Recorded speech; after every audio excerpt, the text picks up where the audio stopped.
Perkenalkan, nama saya Zulaikha Ratnawati. Saya dari SMK Karya Bunda 2 ingin melakukan ujian kinerja sebagai sebuah prasyarat kelulusan dari PPG Kinerja Dalam Jabatan Batch 3 dari MPTK UIN Jember.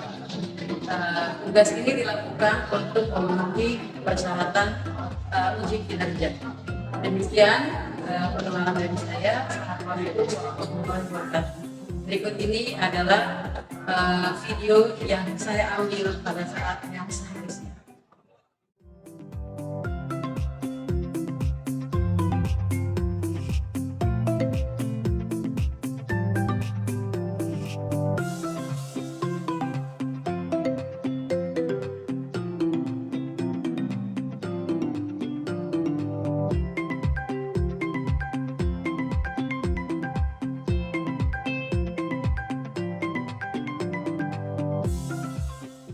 Assalamualaikum warahmatullahi wabarakatuh.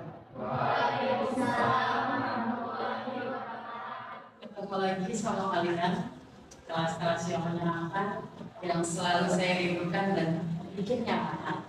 Oke, apa kabar semuanya? Baik. Oke, mudah-mudahan hari ini menyenangkan. Mudah-mudahan suasana hari ini kalian jauh lebih bahagia dari kemarin. Oke ya, sebelum kita mulai, kita berdoa dulu ya. Pimpin satu orang. Iya, membaca doa.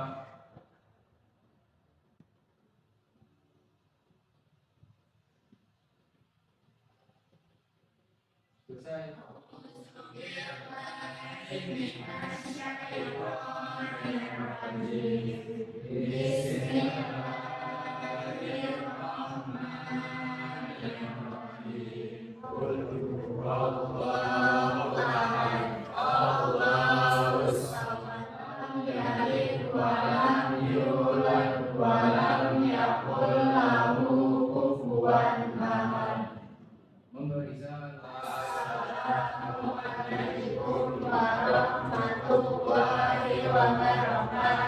Waalaikumsalam warahmatullahi wabarakatuh.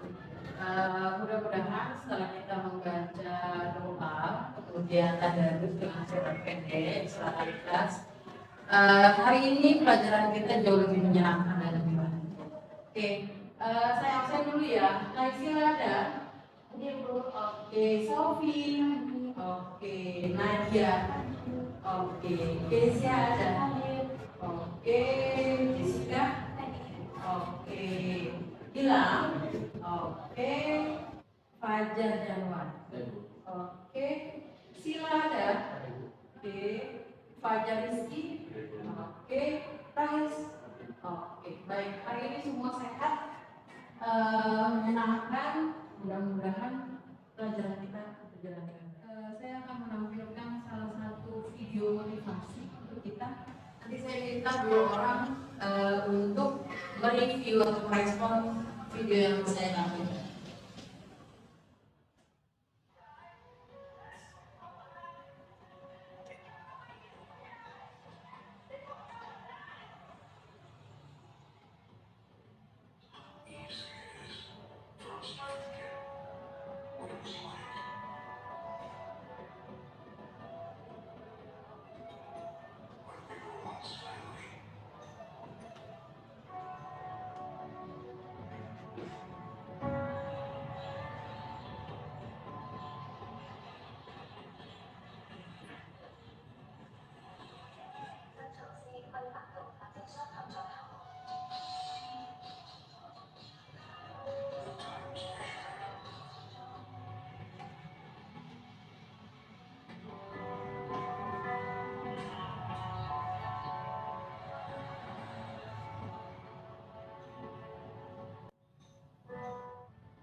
Oke.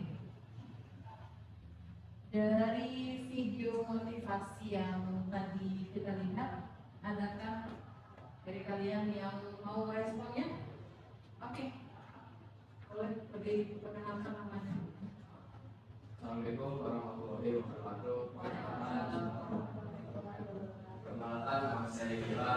Dari video yang tadi saya tonton dan saya lihat, saya berkomentar untuk janganlah pernah mengecewakan orang tua, apalagi menyakiti perasaan atau hatinya. Kalau ada perkataan yang membuat kita kesal, tapi diwajarin aja, soalnya dari arti kata itu mungkin ada suatu alasan untuk kita yang baik. Terima kasih. Beri aplausnya dong. Satu orang lagi ada yang mau berkomentar? Boleh, saya boleh berdiri. Siapa dulu namanya?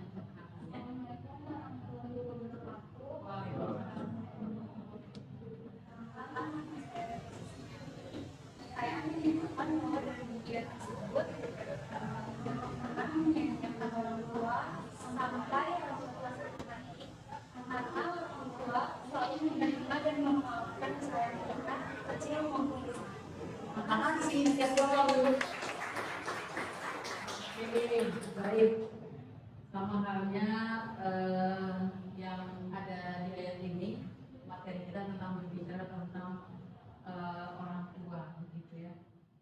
Oke, materi kita kali ini tentang hormat dan patuh pada orang tua. Kalau yang kemarin kita membahas materi dengan pembahasan yang berbeda.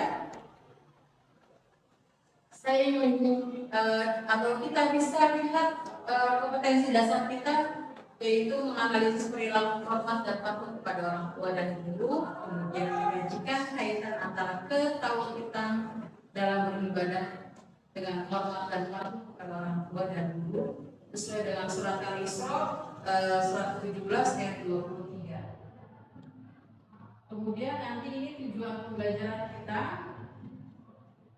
ya. Seperti yang kita ketahui dalam surat Al-Isra ayat 17, surat 17 ayat 23. Boleh satu orang baca terjemahannya? Ya, boleh. Dan Tuhanmu telah memerintahkan supaya kamu jangan menyembah selain Dia, dan hendaklah kamu berbuat baik kepada ibu bapamu. Jika salah seorang di antara keduanya atau kedua-duanya berusia lanjut dalam pemeliharaanmu, maka sesekali janganlah engkau mengatakan kepada keduanya perkataan A, dan janganlah engkau membentak keduanya, dan ucapkanlah kepada keduanya perkataan yang baik. Oke, baik. Terima kasih, Sila. Ini adalah salah satu ayat yang membahas tentang bagaimana kita punya kewajiban untuk menghargai dan menghormati orang tua kita. Sebelumnya, kemudian kaitannya karena kita tahu bahwa kurikulum kita tidaklah guru sebagai pusat sumber semata-mata belajar. Seperti yang sudah saya sampaikan di pekan lalu bahwa hari ini kita akan melakukan sosiodrama yang kita pilih bahwa judulnya adalah paling mudah. Sebelum kita tampil nanti kelompoknya, kita lihat dulu ya contoh video yang sudah saya berikan. Nanti kita memerankan, ya.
bersama dengan pemuda lainnya mulai menaiki kapal.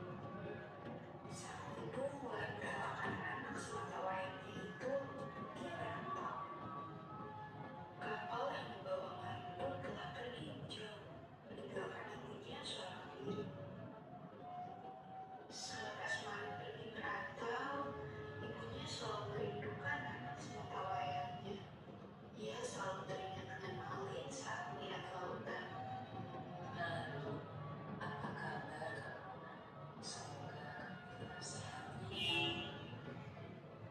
Waktu pun berjalan, ibu Malin kian menua. Ia masih hidup seorang diri. Malin tidak pernah memberi kabar ataupun pulang. Hingga suatu hari, rumahnya didatangi oleh pemuda. Isimu, apakah ada ibu dari Manikuda? Betul, saya ibu dari Manikuda. Mari saat itu menjadi saudagar kalimu. Kabarnya esok hari dia bersama dengan saudagar lainnya akan berkunjung ke sini. Baik anakku, terima kasih ya nak. Pagi pun tiba. Ibu Malin segera berlari ke pelabuhan untuk menyambut anaknya. Baik anakku, aku sangat merindukanmu nak. Teriakan sang ibu membuat teman-teman Malin kaget. Mereka bertanya heran. Oh, bukannya orang tua Malik kaya raya? Malik, kau siapa? Aku tidak pernah punya ibu kecil dan miskin sepertimu. Tidak disangka, Malin pun tidak mengakui ibunya. Saat ibunya mendekat, Malin segera mendorong ibunya hingga terjatuh. Mali, kenapa kau berubah nak? Ia segera pergi meninggalkan ibunya yang tengah menangis. Ibunya sangat kecewa dengan Malin. Ia segera mengangkat tangannya untuk berdoa. Jika dia memang anakku, berikan keadilan. Sesaat setelah berdoa, langit yang tadinya cerah menjadi gelap, tanda akan terjadinya hujan badai. Kapal yang membawa Malin terombang-ambing terjal badai, hingga membuat Malin terpental jauh ke sebuah pulau. Ibu, maafkan aku. Malin terus menangis, berjujur meminta maaf kepada ibunya. Namun, permintaan maaf Malin sudah terlambat. Tak lama seluruh gedungnya menjadi kaku dan tidak bisa digerakkan sama sekali. Tolonglah ibu.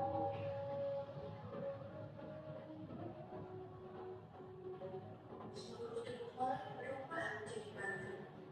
Itu adalah hukuman yang harus diterimanya karena durhaka kepada orang tua.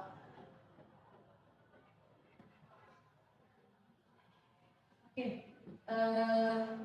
tadi ada salah satu cerita rakyat yang sangat kita pahami dan kita kenal bahwa kita punya legenda. Salah satu bentuk positif dari cerita rakyat ini adalah kita tahu bahwa sejak dahulu orang tua itu adalah sesuatu yang memang harus kita taati dan dengarkan. Kenapa? Suka tidak suka kita ada melalui mata orang tua. Tidak mungkin ya kita tiba-tiba hadir tanpa ada penyebabnya. Nah, kemudian apa sih hikmah? Salah satunya hikmah kenapa kita harus menghormati orang tua. Kita tahu bahwa hanya orang-orang hebat yang mampu punya maaf meski disakiti berkali-kali, meski lelah berkali-kali, dan itu dilakukan oleh orang tua kita. Ya, mereka mampu melakukan kesabaran yang sangat luar biasa dengan kasih sayangnya kita yang ketika lahir tidak punya daya upaya, bahkan yang bisa kita lakukan cuma nangis, lapar nangis, ya gerah nangis, hal-hal yang tidak nyaman maupun nyaman rata-rata cuma bisa kita lakukan dengan menangis sampai kemudian akhirnya kita beranjak jadi manusia yang saat ini kita bisa berpikir, bisa membedakan hal-hal yang lain. Salah satunya adalah karena orang tua. Selain orang tua, sebagai pelajar kita juga ada guru. Nah, artinya kita tidak mungkin hadir di dunia ini tanpa bisa menghargai jasa orang tua kita. Mungkin kalau untuk anak-anak generasi sekarang kesannya sepele ya. Tapi nanti suatu saat kita akan dihadapkan bahwa ternyata menjadi orang tua itu adalah pekerjaan yang sangat luar biasa, menyita energi, menyita sabar, dan semua hal. Dan itu makanya Tuhan hanya meminta kita tidak boleh mengatakan, kenapa? Kalau orang sudah berkorban, sudah banyak melakukan banyak hal, kemudian disambut dengan hal-hal yang tidak menyenangkan, ada hati yang tergores, bahkan anjuran. Ini ada di kitab suci. Kita nggak boleh ngomong yang tidak patut. Kenapa? Orang tua cuma minta kita menghormati, menghargai jasanya, menghargai upayanya dalam mendidik kita, mendampingi kita. Nah, biasanya yang paling sulit itu adalah menghargai orang yang sudah berkorban. Ketika kita merasa bahwa itu suatu hal yang wajar, tapi nanti ketika kita dewasa, kita akan tahu tuh, oh ternyata memaklumi anak yang gitu ya, yang susah dibilangin, gitu kan, susah ini dan itu butuh energi, butuh kesabaran. Dan itu pekerjaan yang tidak mudah, ya, kita paham ya. Jadi sebelum kehilangan, ada baiknya kita belajar untuk menghargai. Karena yang paling menyakitkan itu adalah ketika kita sudah tidak memiliki orang tua, sementara rindu kita hanya sebatas pada kenangan-kenangan. Karena segala sesuatu yang paling menyakitkan itu adalah ketika kita merindukan, tapi kita nggak bisa ketemu secara langsung, secara nyata. Oke. Tadi kita sudah nonton legendanya. Sekarang saya mau lihat bagaimana kalian mempraktekkan sesi drama yang sudah saya sampaikan kemarin di pertemuan sebelumnya, bahwa hari ini kita praktek. Ya, anak ya? Oke, maju silakan, bisa dimatikan itu jangan, biar tidak ada pantulan saya. Oke, baik. Butuh bangku dengan meja di sini. Oke, monggo. Kemarin sudah dibagikan kelompoknya siapa saja, siapa yang berperan, jadi siapa dan siapa. Oke, sekarang saatnya saya melihat Legenda Malin Kundang. Alkisah, di pesisir pantai, hiduplah seorang ibu dan anak laki-laki bernama Malin Kundang. Sejak suaminya meninggal, Ibu Malin bekerja keras menjadi tulang punggung keluarga. Malin anakku sayang, ibu pergi berjualan di pasar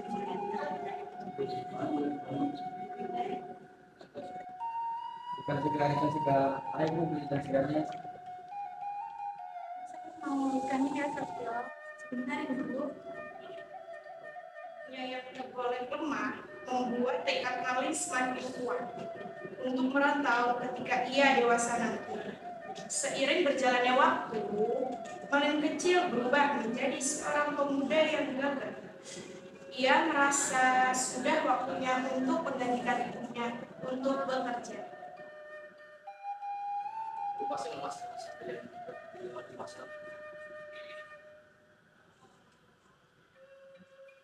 Kamu yakin untuk pergi merantau? Banyak bu, biar sukses nantinya. Hati-hati anakku, pasti akan doakanmu setiap hari. Sampai jumpa anakku.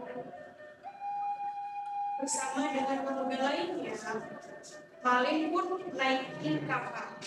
Sang ibu mulai merelakan anak semata wayangnya untuk pergi merantau. Kapal yang membawa Malin pun telah pergi menjauh meninggalkan ibunya seorang diri. Selepas Malin pergi merantau, ibunya selalu merindukan anak semata wayangnya. Ia selalu teringat dengan Malin saat melihat lautan. Sabar ya Malin anakku, semoga dia tetap sehat. Waktu pun berjalan. Ibu Malin kian menua.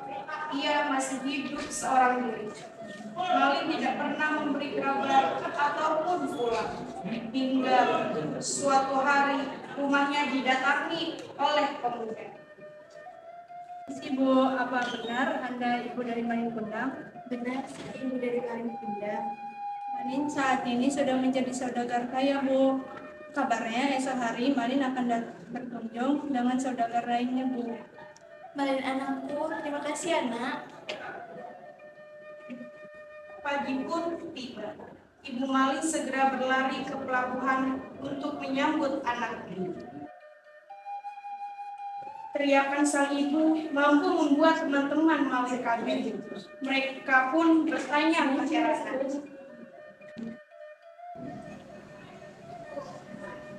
Malin anakku, aku sangat merindukanmu nak. Ini ibunya Malin, bukannya ibunya Malin orang kaya ya? Apakah dia benar ibumu Malin? Jadi siapa? Aku nggak pernah punya ibu yang tinggal kotor kayak kamu. Kamu berubah nak. Ia segera pergi meninggalkan ibunya yang tengah menangis. Ibunya sangat kecewa dengan Malin. Ia segera mengangkat tangannya untuk berdoa. Ya Allah, jika dia memang anakku, maka berilah keadilan-Mu ya Allah. Sesaat setelah berdoa, langit yang tadinya cerah menjadi gelap. Pertanda akan terjadinya hujan badai. Kapal yang membawa Malin terombang-ambing oleh hujan badai hingga membuat Malin terpental jauh ke sebuah pulau. Ibu, tolong ibu. Malin terus menangis dan bersujud meminta maaf kepada ibunya. Namun, permintaan maaf Malin sudah terlambat. Tak lama, seluruh tubuhnya menjadi kaku dan tidak bisa digerakkan sama sekali. Ibu maafin Malin ibu. Seluruh tubuhnya Malin berubah menjadi batu. Itu adalah hukuman yang harus diterima karena durhaka pada orang tua. Oke, nah tadi kita sudah menyelesaikan sosiodrama dari tampilan contoh yang kita sudah tampilkan dari cerita Malin Kundang. Kenapa saya pilih Malin Kundang? Karena ini lebih dekat dengan budaya kita. Kita lekat dengan budaya, suka tidak suka kita hidup dengan agama, ras, suku yang berbeda, dan segala sesuatu yang baik itu patut bisa kita ambil sebagai sebuah hiburan dalam pelajaran. Oke anak, tadi sudah maju, sudah bagus gitu ya. Nah, saya mau tanya dong, apa sih manfaat atau bedanya menurut kalian metode yang sudah pernah kita lakukan, ceramah, presentasi, menulis dengan metode sosiodrama yang tadi? Ada yang mau kasih komentar?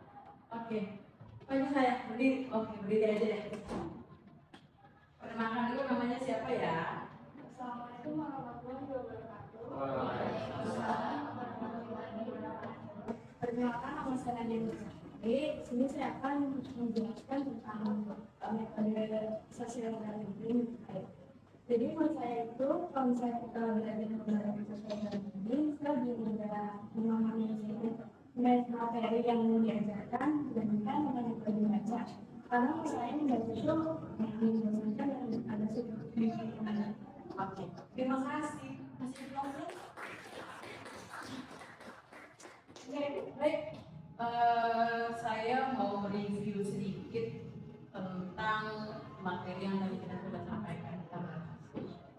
Nah, kalau hari ini kita kita merasa bahwa orang tua kita kok kayak nggak ngerti kita banget. Sometimes kita merasa bahwa kita dengan segala keunikan kita, dengan segala mau kita merasa sering nggak dipahami sama orang tua. Bahkan seringkali mungkin kita sering beda pendapat. Saya cuma mau bisa berpesan. Nah, mereka pun sedang belajar banyak hal. Jadi orang tua itu nggak mudah. Mereka harus bertanggung jawab.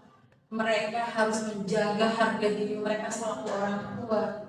Mereka pun sering ketar-ketir dalam doanya.